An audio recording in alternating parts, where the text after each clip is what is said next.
saya akan menjelaskan tentang anatomi panggul.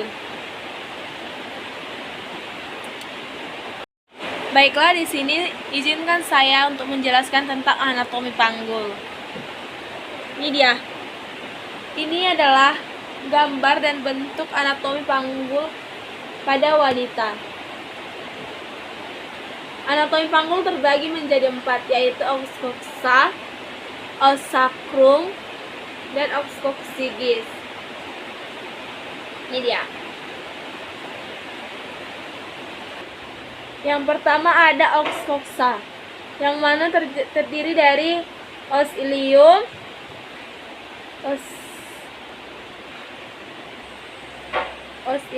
os ischium, dan yang terakhir itu os pubis ini. Nah, setelah dari bagian os coxa ini, saya akan menjelaskan dari bagian os ilium. Yang mana bagian yang memipih ini disebut menjadi fossa iliaca. Bagian memipih ini disebut menjadi fossa iliaca anterior dan superior, kanan dan kiri. Sedangkan bagian yang menonjol ini disebut menjadi crista iliaca. Dan di sini ada bagian yang menonjol. Yang ini. Yang mana ini disebut menjadi spina iliaca. Spina iliaca ini terbagi menjadi 4, yaitu spina iliaca anterior superior, spina iliaca anterior inferior, spina iliaca superior inferior, dan spina iliaca anterior superior posterior. Nah, setelah kita dari os ilium, kita lanjut ke yang kedua. Yang mana yang kedua itu adalah os ischium. Os ischium terdiri menjadi 3, yaitu ini os ischium. Yang mana bagian menonjol disebut menjadi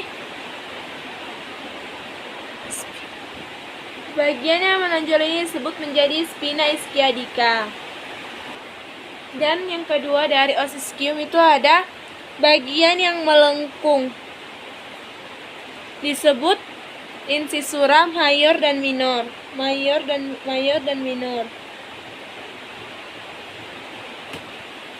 Bagian dari os ischium yang ketiga itu yaitu ini. Bagian yang menebal yang membantu kita ketika duduk itu, ini disebut menjadi tuber ischiadica. Dan yang berikutnya itu ada ramus, yang ada os pubis. Yang mana os pubis itu adalah ini, yang atas dan bawah. Bagian yang menonjol atas disebut menjadi ramus os pubis anterior. Maksud saya, bagian yang menonjol atas ini disebut menjadi ramus superior os pubis. Yang menonjol di bawah ini disebut menjadi ramus posterior os pubis. Ramus inferior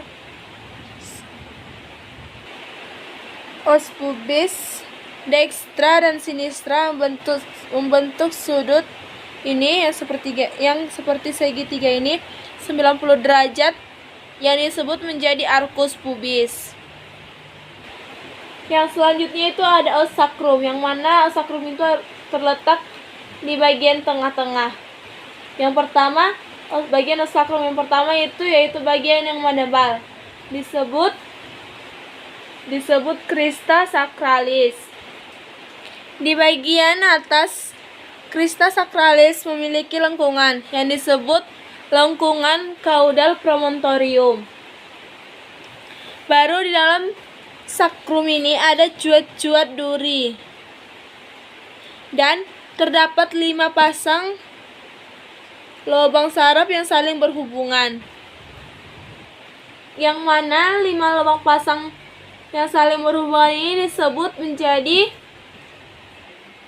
disebut foramen sacralis inferiora.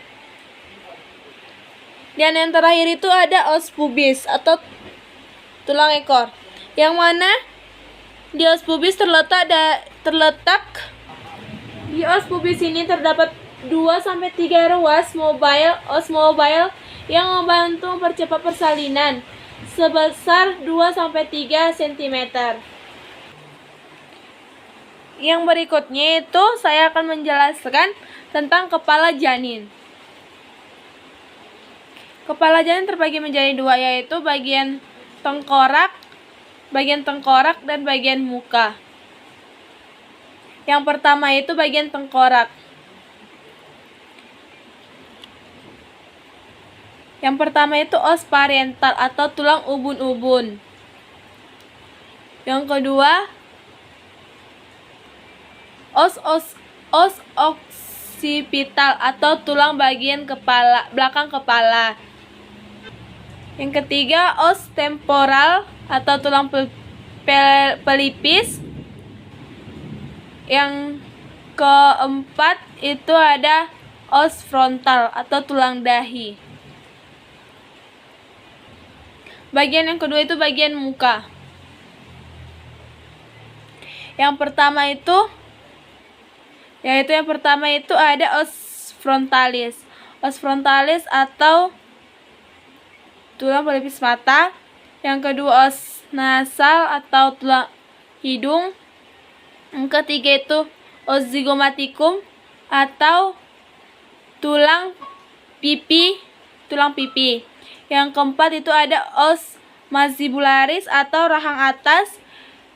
Ada yang kelima itu ada os mandibularis atau rahang bawah.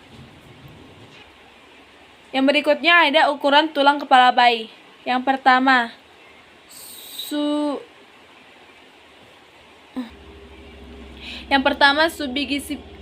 suboccipito ke bregmatica. Ukurannya 9,5 cm. Yang kedua, antara suboccipito ke frontalis itu jaraknya 11 cm. Frontococcipito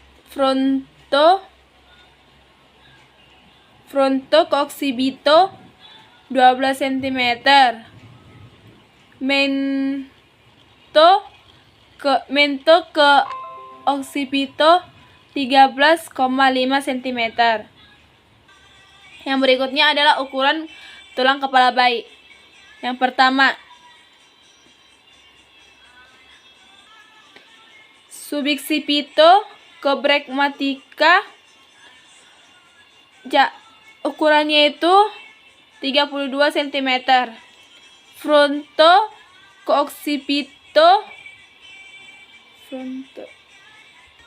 Frontococcipito ukurannya 34 cm. Mentococcipito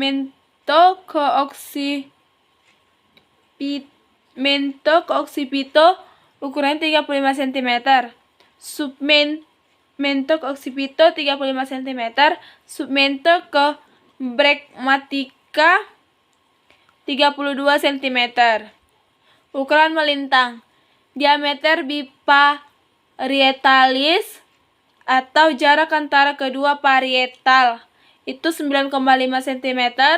Yang kedua, diameter bitemporal, yaitu jarak antara kedua temporal itu 8,5 cm. Yang berikutnya ada sutura. Sutura frontalis, jarak antara kedua frontalis. Sutura sagittalis, jarak antara kedua parietal. Sutura coronalis, jarak antara frontalis dan parietal. Yang keempat, sutura squamosa, antara parietal dan occipitalis. Yang berikutnya sutura lamboid antara parietal dan temporal. Dan yang terakhir yaitu tentang mekanisme persalinan. Mekanisme persalinan. Pada awal kelahiran, akhir kehamilan, kepala janin akan memasuki PAP. Pintu atas panggul. Dengan adanya dorongan ibu meneran, kepala janin akan melakukan skinclitismus atau sutura sejajar dengan sumbu putar.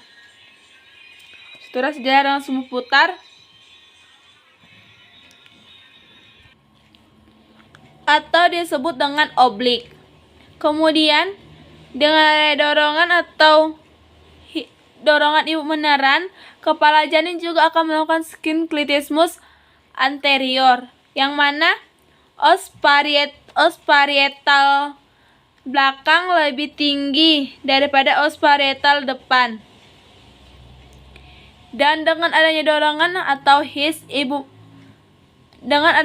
atau dorongan ibu meneran, kepala janin juga akan kembali melakukan asinklitismus posterior, yang mana os parietal depan lebih tinggi daripada os parietal belakang. Dan kemudian dengan adanya dorongan ibu meneran, kepala janin akan melakukan skinclitismus kembali. Setelah itu, dengan adanya dorongan ibu meneran dan dengan adanya kekuatan dasar panggul, kepala janin akan semakin turun ke atas dasar panggul, ke bawah dasar panggul, yang disebut dengan descent.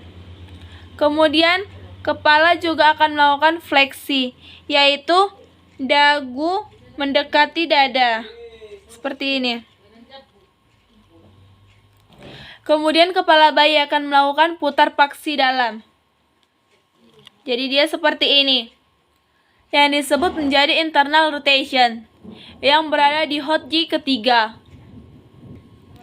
Kemudian dengan adanya his atau dorongan ibu meneran, kepala janin akan tampak di vulva, dan sebaliknya. Jika tidak ada dorongan ibu meneran atau his, kepala janin akan melakukan maju mundur di vulva tersebut, di mana ubun-ubun kecil akan menjadi sumbu putar yang disebut dengan hipomoglion. Kemudian kepala janin akan melakukan ekstensi, yang mana dagu yang telah mendekati dada tadi akan menjauhi dada, seperti ini. Kemudian lahirlah secara berturut-turut mata, hidung, mulut, dan telinga. Biarkan kepala bayi melakukan putar paksi luar atau external rotation. Setelah itu, lihatlah di kepala janin apakah ada lilitan tali pusar. Jika tidak ada, maka tarik. Jika ada, maka longgarkan, atau jika tidak bisa dilonggarkan, gunting. Kemudian sangga susur, tarik ke bawah untuk mengeluarkan bahu atas, kemudian tarik ke atas untuk mengeluarkan bahu bawah. Kemudian beri nilai.